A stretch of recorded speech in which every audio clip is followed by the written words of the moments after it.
पारस की रानी थी। यहाँ तक कि उसका पति राजा क्षयर्ष उसके रहस्य को नहीं जानता था। एस्तेर यहूदी थी। एस्तेर का रिश्तेदार मोर्दकै महल में कार्य करता था और उसकी देखभाल भी करता था। राजा क्षयर्ष के सलाहकार हामान ने एक बड़े इनाम को प्राप्त किया। वो बहुत घमंडी था।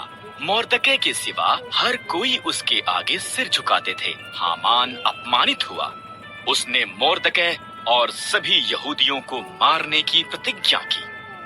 हामान ने क्षयर्ष को बताया कि यहूदी खतरनाक थे और उन्हें मारना चाहिए। क्षयर्ष सहमत हो गया और उन्हें मारने की एक योजना बनाई। मोर्दकै डर गया था और रानी एस्तेर को ये संदेश भेजा।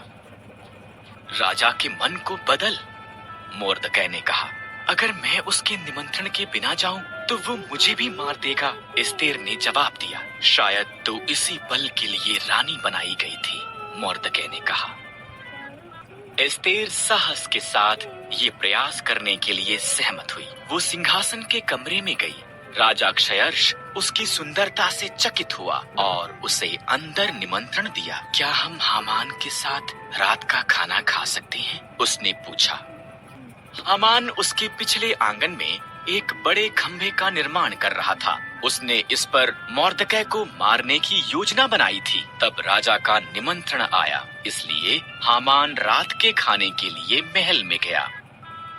एक मनुष्य मुझे और मेरे लोगों यहूदियों को मारना चाहता है, एस्तेर ने राजा क्षयर्ष को बताया। कौन ऐसी बात करेगा?